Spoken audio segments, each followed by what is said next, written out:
Hola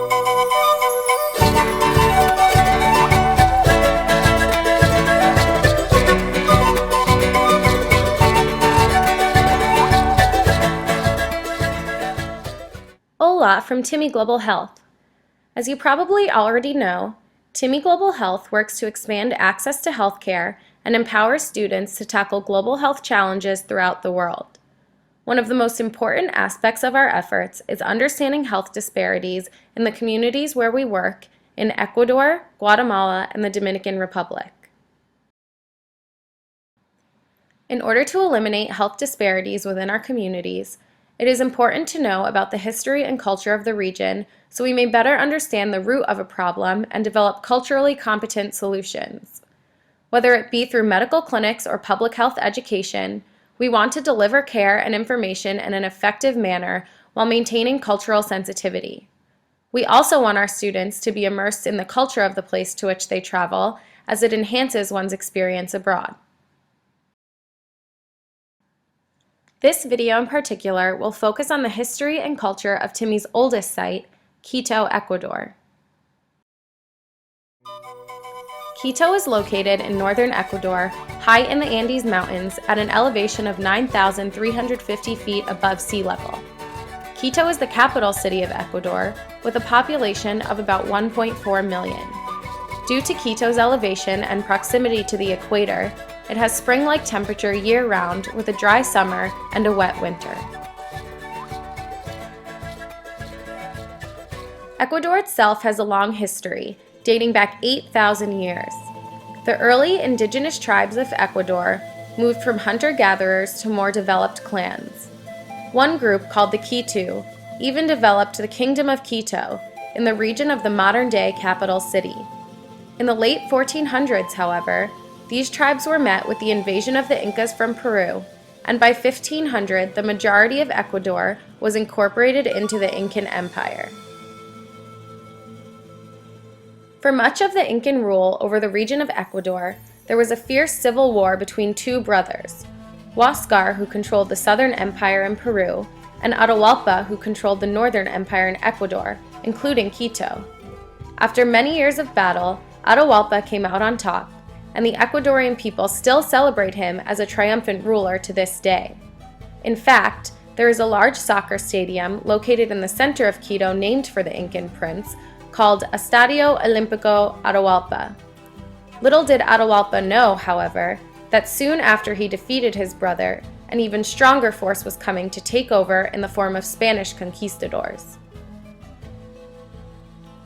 In 1531, Spanish conquistadors led by Francisco Pizarro entered Ecuador with hopes to crush the Incan Empire after they heard the inland cities like Quito had sources of great wealth.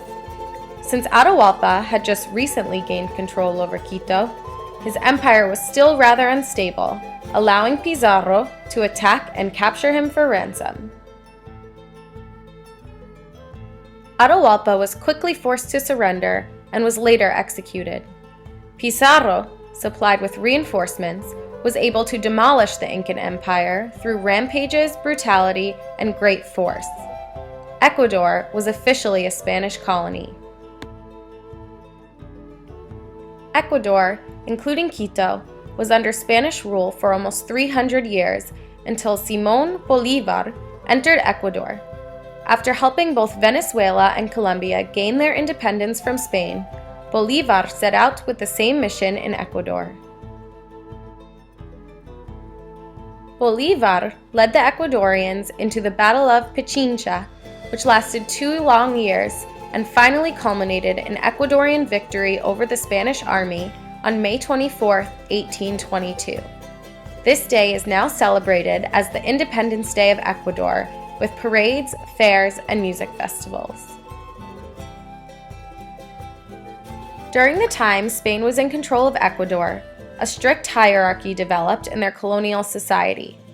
The class system created a social pyramid, with those full of Spanish descent on top, followed by mestizos of partial Spanish and partial indigenous descent, 100% indigenous peoples, and black slaves at the bottom of the pyramid. This social structure was fiercely maintained through Ecuador's quest for independence. and while there are few pure-blooded Spaniards in Ecuador today, the effects of their rule are still felt. Black and indigenous populations continue to suffer, receiving far less of the country's resources compared to the wealthier mestizo population, including basic resources such as healthcare services.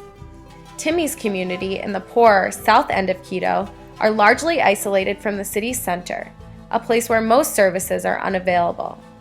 Not only that, but they are often low-income immigrants from other provinces in Ecuador and have little funds to travel to any health center within the city. Oftentimes, Timmy's care, along with that of our partner organization, Tierra Nueva, is the only health care that the patients of South Quito receive. Another difference between the large mestizo population and the indigenous peoples of Ecuador is language. The official language spoken in Ecuador is Spanish, the dialect many of us learn in high school and college. However, the indigenous Andean people of Ecuador largely speak Quechua, a language very different from modern Spanish. There are 9 different dialects of Quechua spoken in Ecuador alone, and this number grows when you look at the larger region of Eastern South America. In fact, Timmy Global Health's clinics often require double translation, from Quechua to Spanish and Spanish to English, because we serve a very large indigenous population in our communities around Quito. This language barrier is one of the many reasons why the indigenous populations of Ecuador often lack access to health care, because those working in the public hospitals and clinics solely speak Spanish. Similarly to having unique languages, Ecuador also has some unique foods seen often around Quito and even at lunch or dinner during Timmy's medical service trips, the most notable being koi, or guinea pig. Koi is a delicacy and popular source of protein among urban Ecuadorians, and it's common to see these roasting on spits at roadside stands. Timmy students have been known to taste this American pet while in Quito as well. Another source of protein native to the Andes Mountains around Quito is quinoa, a grain becoming more and more popular in the U.S. for its nutritional value. Quinoa will grow in severe conditions, such as those high in the Andes Mountains, and subsequently there are various organizations assisting local farmers in exporting their grains for economic empowerment. Plantain chips are also a popular snack for Timmy students in Quito, along with a wide variety of passion fruits found in some of the local Quito markets. Other food popular among Ecuadorians are yapingachos, quimbolitos, and empanadas. Each of these foods contains lots of carbs, very little protein, and their popularity among Ecuadorians can be considered a contributor to the high levels of diabetes and hypertension we see often in Timmy clinics around Quito. Everyday life in Quito consists of work and school for adults and children, similar to that in the U.S. in some ways, and different in others. Men in the urban area typically work outside their community in the public or private sector as drivers, construction and electrical service workers, or gas station workers. Unlike expectations in America, the majority of women are expected to be in the home daily, taking care of children and household chores. Sometimes women sell goods at market or in a local tienda, but the culture generally secludes women to the home and minimizes their economic opportunities. Several of Timmy's communities around Quito are outside the central city area, and rather than working in urban business, run their own small farms and grow gardens near their home as well. Furthermore, a typical Sunday practice is going to Mass. It is estimated that 94% of Ecuador's population is Roman Catholic. This religious influence actually came from the Spanish after their arrival from Spain in the 1500s. Churches to serve the Ecuadorian people are prevalent throughout Quito's historic center, and one can even find a statue of the Virgin Mary on the hill in the center of Quito, a symbol of the culture's religious ties. In fact, Most of Timmy's patients in Quito are part of a faith community and are very spiritual. Not only do Ecuadorians have spiritual ties to their past, but their clothing choices also often reflect their ancestral history.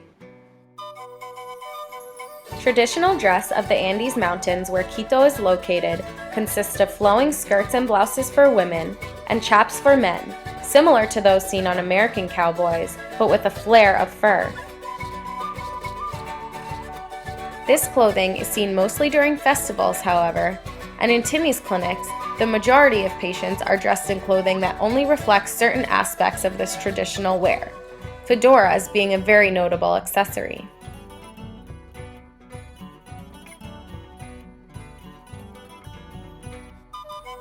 As just mentioned, traditional dress is usually seen in Quito during festivals, where one can find parades of traditional Andean dances and music infused with the panpipe, as seen in the image on the right. In the sports arena, football, or what Americans call soccer, is by far the most popular sport. You can find soccer fields all around the city of Quito, and it is not uncommon to see both adults and children playing with a soccer ball in Timmy communities.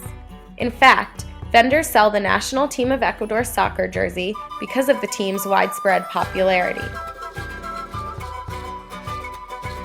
Oftentimes, tourists come to Ecuador to hike large volcanoes within the Andes Mountains, such as Cotopaxi, or visit the Amazon basin to go whitewater rafting and on cave adventures. But by far the most well-known tourist spot in Ecuador is the coast, where visitors stay in the resorts of Guayaquil or the famous Galapagos Islands. Those arriving in Quito, such as Timmy's medical service trips, enjoy touring historic Quito, which is filled with long-standing churches and museums dedicated to famous Ecuadorian artists like Oswaldo Guayasamín. There is quite a lot to see and do around Quito, Ecuador. Being Timmy Global Health's oldest site for medical service trips, Quito has a special place in the hearts of Timmy students and staff. The city's rich history and culture are fascinating and leave a lot to be explored. Hopefully this video gave you a taste of all the wonderful things found in and around Quito, including in Timmy communities. We encourage you to search for any of the topics presented here in more detail, as there is so much more to learn about both Quito and the Republic of Ecuador as a whole. Until next time, adios!